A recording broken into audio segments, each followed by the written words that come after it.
Assalamualaikum warahmatullahi wabarakatuh.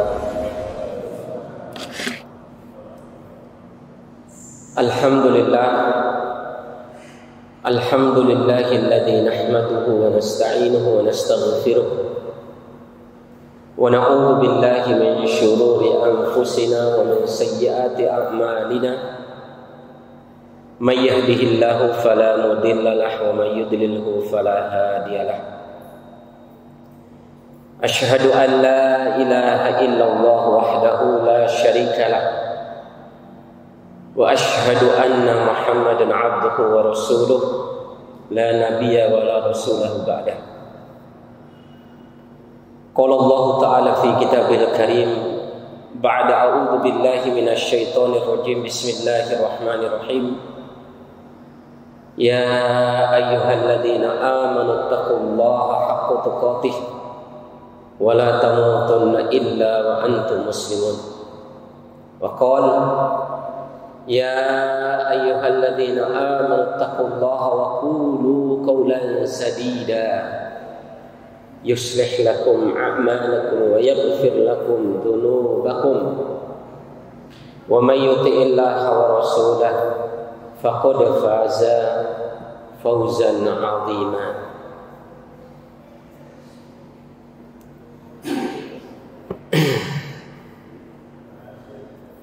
Jemaah salat maghrib yang mudah-mudahan Allah rahmati, Allahumma inna nas'aluka ilman nafi'an wa rizqan thayyiban wa amalan mutaqabbalan.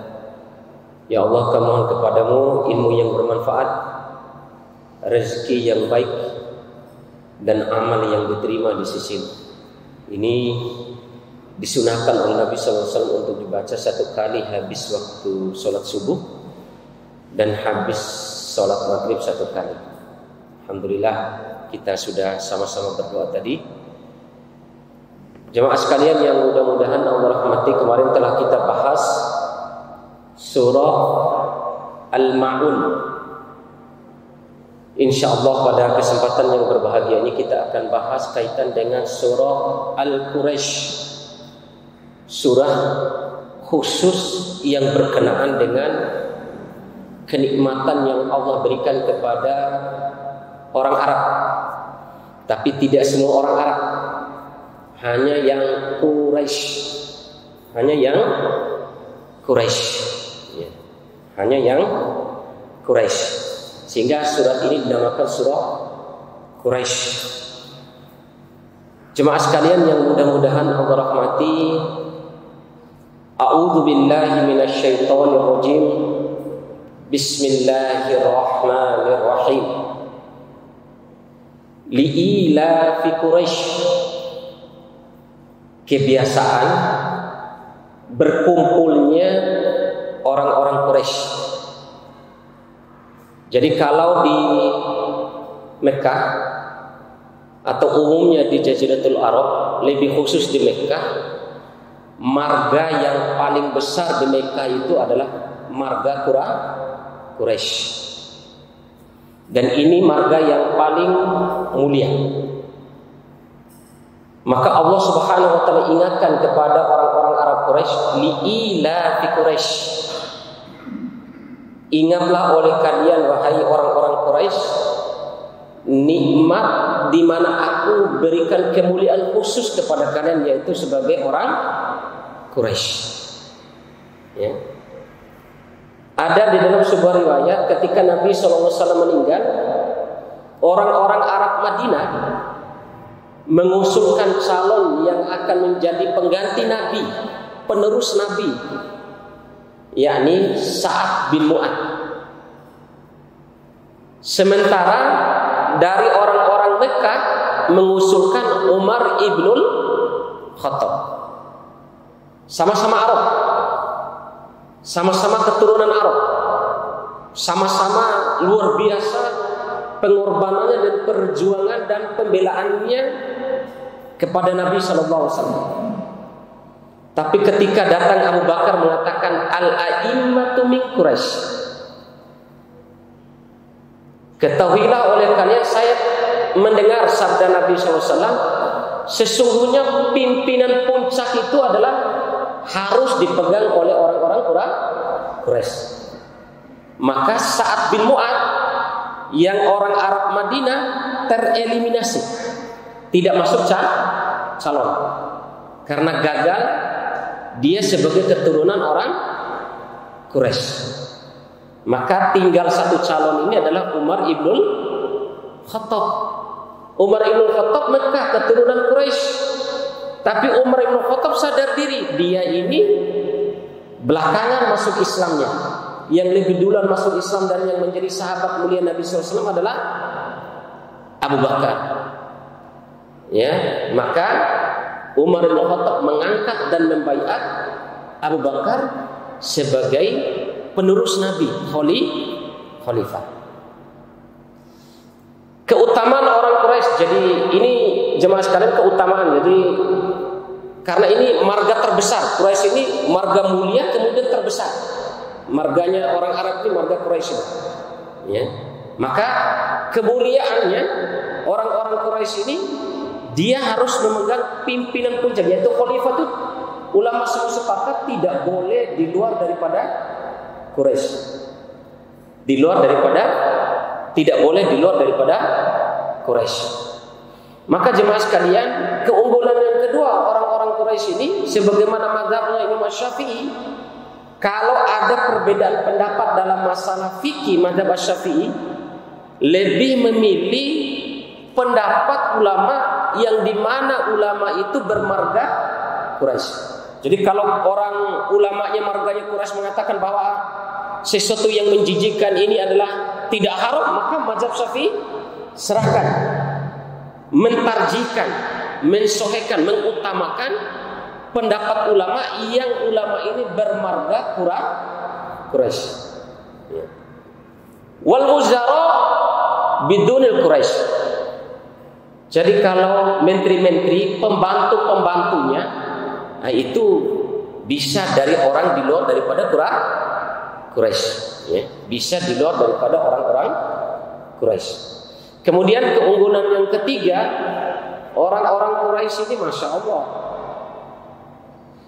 orang yang luar biasa dalam melayani jemaah haji, ya, luar biasa. Kasih makan, kasih minum gratis seluruh jemaah haji. Itu tidak ada yang bisa menyaingi tabiatnya orang Quraisy sampai sekarang. Kalau di Mekah ini masya Allah, ya, sampai sekarang. Kemudian yang kedua, pemutus perkara itu harus diputuskan. Kalau ketika di negeri Arab dulu, ketika di Mekah itu harus mendengarkan keputusan dari orang-orang Quraisy. Maka dibangun oleh kakeknya Nabi Muhammad SAW, namanya Qusay. Itu ada namanya Darun Nadwah. Darun Nadwah itu sebuah perkumpulan khusus di mana orang-orang Quraisy berkumpul di situ dan hasil keputusannya mutlak dari pendapatnya orang-orang Quraisy. Ini jemaah sekalian yang mudah-mudahan Allah rahmati. Kemudian selanjutnya, orang Quraisy ini diberikan kemuliaan oleh Allah Subhanahu wa taala, yakni keturunan daripada Quraisy ini yang memegang kunci pintu Ka'bah. Siapa yang memegang? Rajanya orang Arab yang memegang kunci pintu Ka'bah itu, yakni kakeknya Nabi SAW, yaitu Abdul Muttalib. Kalau ini tidak dibuka oleh Abdul Muttalib, tidak bisa dibuka pintu Ka'bah itu. Ya. Kemudian Allah Subhanahu wa taala menyelamatkan Quraisy ini ketika Raja Abraha dari Yaman ingin menghancurkan Ka'bah. Siapa yang kemudian turun surat Al-Fil itu, ya, kemudian menghancurkan pasukan Abraha, pasukan gajahnya, yang pada saat itu Abdul Muttalib ketika menyerahkan kunci itu ditaruh di depan pintu Ka'bah itu, dia taruh kuncinya. Sebelum dia taruh kuncinya di pintu Ka'bah itu dia mengatakan, "Inna hadzal baiti rabban yahmi." Wahai Ka'bah, sesungguhnya saya mengetahui bahwa Ka'bah ini ada pemiliknya, yaitu Allah. Dan saya yakin pemilik Ka'bah ini tidak akan bisa atau tidak bisa membiarkan rumahnya diganggu oleh Raja Abraha. Maka saya titipkan kunci ini kepada sang pemilik Ka'bah ini. Tawakalnya, tauhidnya luar biasa pula ini. Abdul Muthalib ketika mau diserang oleh raja, dia santai saja. Tidak ada pasukan orang-orang Arab yang ingin menandingi pasukan Abraha dari situ, tidak ada. Semua pada mengalah. Tapi Allah Subhanahu wa taala kirim bantuannya karena Allah tidak suka rumahnya diganggu. Ini beberapa keutamaan kaitan dengan orang Quraisy. Maka Allah ingatkan, Abu Jahal, Abu Lahab itu Quraisy, ya kan? Tapi menjadi jahiliyah karena tidak mau menerima Islam dan tidak mau paham Islam, dan bahkan menolak dakwah Nabi dan ingin membunuh Nabi. Setinggi apapun marganya, setinggi apapun kemuliaan yang Allah berikan dengan status Quraisynya, kalau dia tidak Islam maka dia jahil, maka dia bodoh, ya. Yang luar biasa itu sudah keturunan Quraisy, terima dakwah, memperjuangkan Islam dan mati di atas Islam, sebagaimana Abu Bakar, Umar, Utsman dan Ali dan sahabat-sahabat yang lain. Itu yang pertama. Maka karena keturunan Quraisy itu, maka Allah ingatkan di dalam tafsir Ibnu Katsir, Allah ingatkan, kamu jangan tertipu dengan kenikmatan marga yang aku berikan sebagai orang Quraisy. Kemudian yang kedua, kamu jangan tertipu dengan banyaknya orang Quraisy di Mekah ini sehingga kamu ini menyombongkan diri kepadaku. Karena marga yang paling besar di Arab di Mekah itu tidak ada yang lain kecuali marga Quraisy pada saat itu. Bahkan hampir di Mekah itu marganya anak keturunannya Quraisy, jemaah sekalian. Ya, maka jangan bangga dengan banyaknya perkumpulan, dengan banyaknya perkumpulan kalian. Sebagaimana sekarang jangan bangga dengan ini banyaknya suku ini, jangan bangga dengan banyaknya keturunan kamu ini mengau aki-aki, jangan bangga. Itu maksudnya peringatan untuk kita semua, ya. Sebagaimana yang Allah ingatkan kepada orang-orang Quraisy, li'ila fi Quraisy. Yang kedua, jangan bangga dengan keturunan ini. Allah sudah berikan kemuliaan Quraisy ini, maka ikutilah dakwah ini. Yang kedua, ila fihim rihlatash syita'i was-shaif. Allah ingatkan kenikmatan yang Allah berikan kepada orang-orang Quraisy itu, biasanya berkumpulnya juga orang-orang Quraisy itu kedua, rihlatash syita. Mana rihlah? Perjalanan jauh. Di waktu musim dingin dan di waktu musim panas. Maknanya orang Quraisy itu biasa bertebaran. Orang Arab itu biasa bertebaran. Untuk apa? Untuk berdagang. Di bawahnya Mekah ada Yaman, di atasnya Mekah ada Madinah, kemudian setelah Madinah ada Syam, Yordania, Lebanon, Suriah, kemudian Palestina. Syam itu kan ada 4, Yordania, Lebanon, Suriah, Palestina. Yaman, kemudian 4 negara Syam ini, orang Mekah, orang Quraisy ini biasa berkeliling untuk dakwah berdagang. Ya, maka marga ke Yaman, jadi biasa perjalanan orang-orang Quraisy ini kan berdagang. Jemaah sekalian, kalau antum lihat dalam sirah sejarah Nabi SAW ketika perang Badar, itu pasukan atau yang mengawal Abu Sufyan, ya, yang membawa barang dagangan pada saat itu sekitar 250 onta penuh muatan barang dagangan, dan pada 250 unta. Kemudian pengawalnya 100 orang, 100 prajurit bersama dengan Abu Sufyan. Itu bahkan di dalam keterangan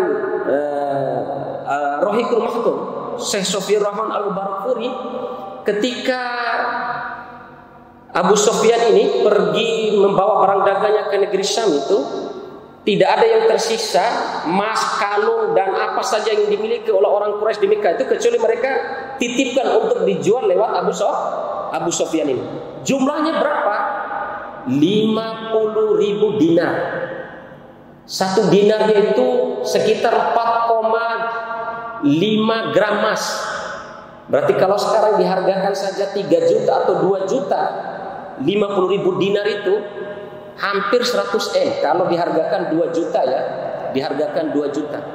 Sekali bawa itu 100 M barang dagangannya, miliknya orang Mekah. Itu belum muatan barang dagangannya, baru emasnya saja. Waktu Abu Sufyan berdagang itu 50.000 dinar emas dibawa, tambah 250 unta, tambah 100 pengawal, ya. Itu Masya Allah, ya. Maka jemaah sekalian yang mudah-mudahan Allah rahmati, Allah ingatkan yang kedua, wahai orang-orang Quraisy, makanya di dalam keterangan, makanya orang Yaman, karena orang Mekah ini biasa pergi berdagangnya ke negeri Yaman itu pada musim dingin. Karena kalau perginya ke musim panas di Yaman itu, maka panas sekali, tidak bisa mereka menahan panasnya musim panas mereka, maka mereka perginya itu ketika ke Yaman pada musim dingin. Dan pergi ke Syam, Yordania, Lebanon, Suriah dan Palestina itu ketika musim panas. Kalau perginya musim dingin itu salju yang turun, ya. Makanya mereka perginya musim panas ke negeri Syam. Maka jemaah sekalian, maka orang Arab yang paling banyak pergi kemana-mana di luar daerah ini bukan orang Yordania, bukan orang Suriah, bukan orang apa, tapi lebih banyaknya ya Yaman, ya. Lebih banyaknya orang-orang yang Yaman yang menyebar ke Indonesia, yang menyebar kemana-mana. Ini rata-rata marganya marga yang keturunan orang Arab ya Yaman. Ya, mungkin di sini juga Arabnya bukan Arab Yaman, kebanyakan di Bima ini, ya. Arab Yaman, ya.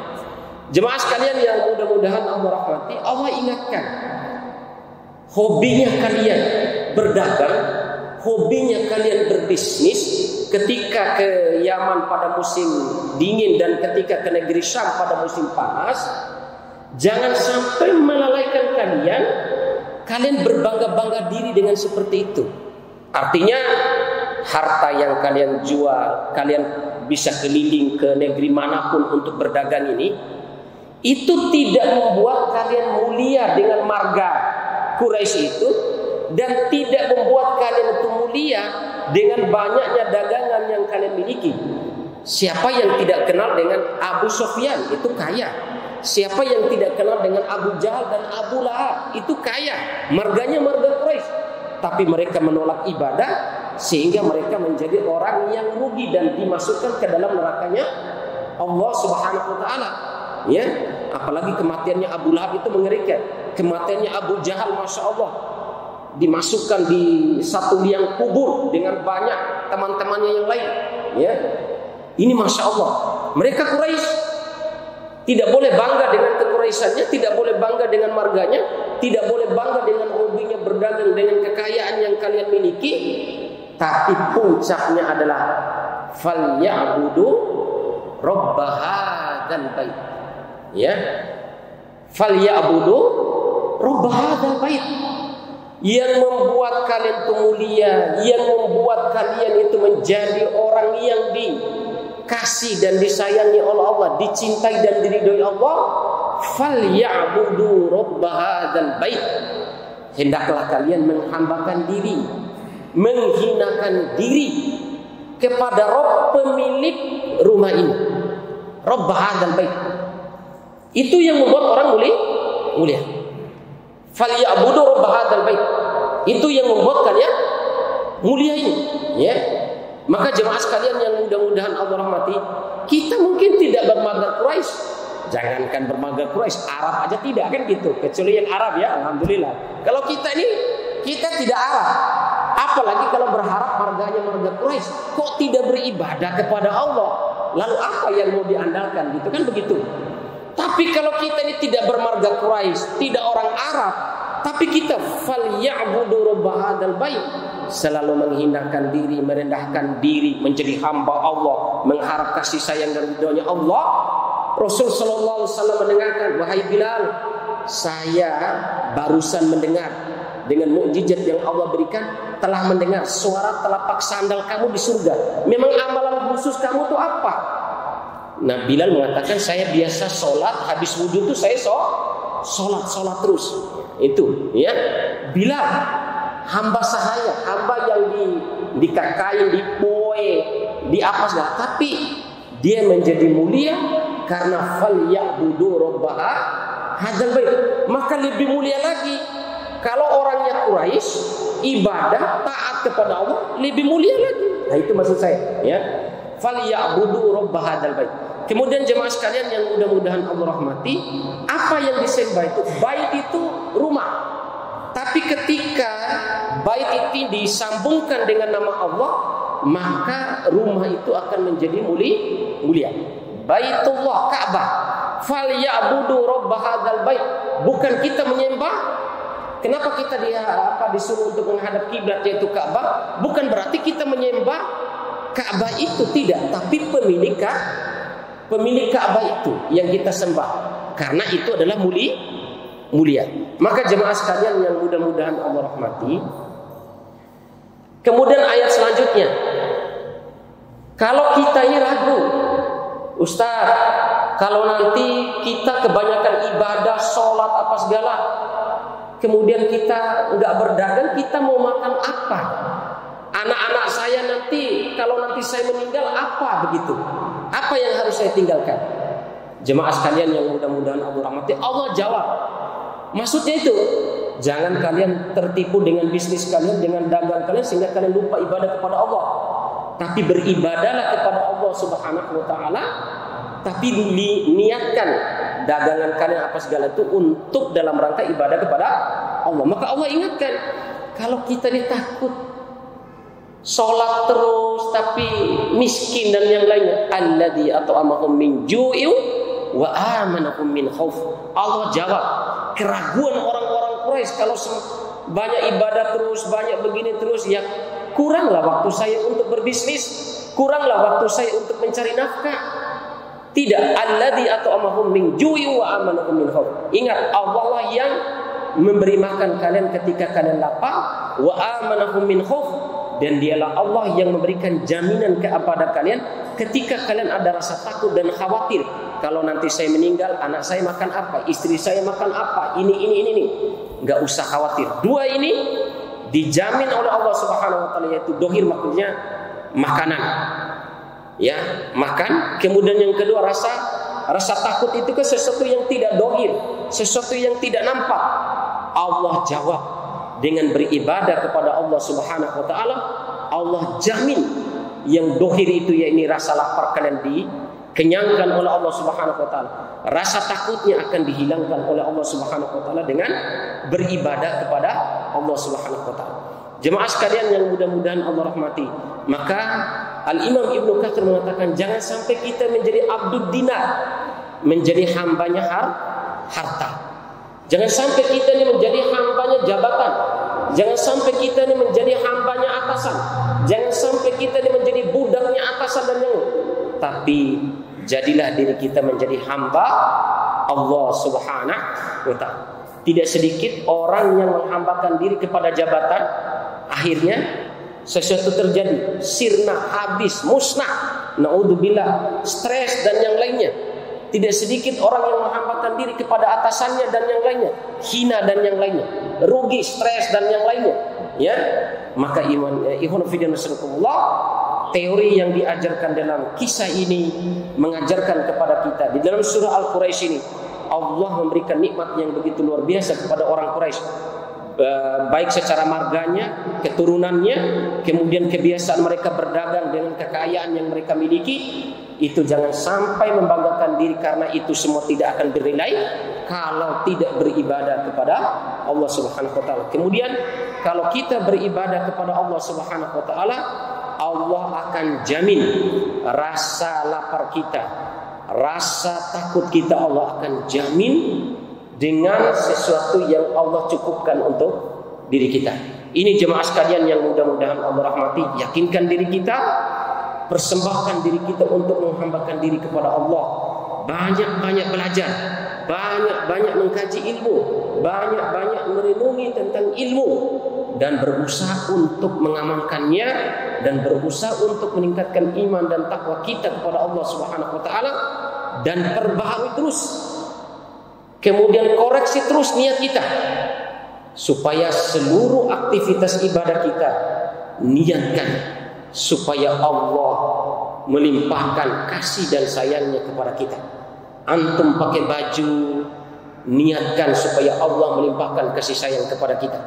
Kita pakai minyak wangi supaya Allah melimpahkan kasih sayang kepada kita ketika kita berhadapan dengan Allah Subhanahu wa taala. Antum miliki rumah, antum miliki apa saja, niatkan semuanya supaya Allah limpahkan kasih sayangnya kepada kita. Kalau Allah sudah melimpahkan kasih sayang kepada kita dengan kita memperbanyak ibadah kepada Allah, Allah harapan kita supaya Allah limpahkan kasih sayangnya, maka semua Allah akan beri. Semua Allah akan beri. Semua Allah akan kasih. Orang kalau cinta kepada seseorang pasti dia kasih semua. Orang kalau sudah cinta kepada perempuan, apapun yang diminta oleh perempuan itu dia kasih, ya. Apapun yang disuruh oleh perempuan itu dia kasih karena dia sudah menyerahkan kecintanya kepada yang dicintai. Ya, buatlah Allah itu kasih dan sayang kepada kita sehingga Allah tidak pikir-pikir lagi memberi dan memberikan sesuatu kepada kita. Ini jemaah sekalian yang mudah-mudahan Allah rahmati, supaya nanti jangan sampai keturunan, jabatan kita membuat kita terlena, membuat kita tidak beribadah kepada Allah. Marga dan keturunan dan kekayaan yang kita miliki, jangan sampai kita terlena dan bangga dengan itu semua. Karena jemaah sekalian, tidak sedikit orang bangga dengan banyaknya pendukung, apalagi mau pemilihan bangga sekali gitu ya. Tidak sedikit orang yang sangat bangga ketika diamanahkan oleh Allah untuk menjadi pemimpin ini, bangga, padahal di dalamnya banyak tanggung jawab yang harus dia pikul. Tidak sedikit orang yang dengan harta yang dia miliki bangga dengan itu semua sehingga meremehkan orang lain, sehingga mencaci maki orang lain, merendahkan orang lain. Na'udzubillahi min dzalik. Ya. Ini yang Allah ingatkan. Beribadalah kepada pemilik rumah ini.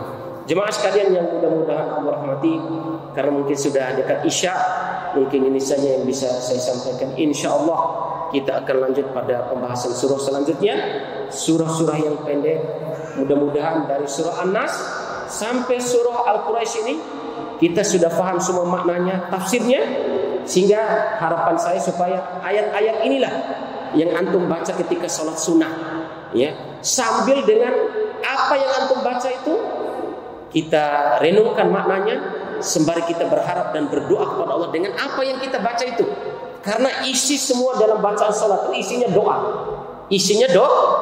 Doa, ya. Maka jemaah sekalian yang mudah-mudahan Allah rahmati, ini saja yang bisa saya sampaikan. Ada yang benar datangnya dari Allah Subhanahu wa taala. Ada yang salah datangnya dari kami pribadi. Astaghfirullah subhanaka Allahumma wa bihamdika asyhadu an la ilaha illa anta astaghfiruka wa atubu ilaik. Subhana rabbika rabbil izzati amma yasifun wa salamun 'alal mursalin walhamdulillahi rabbil alamin. Wassalamu alaikum warahmatullahi wabarakatuh.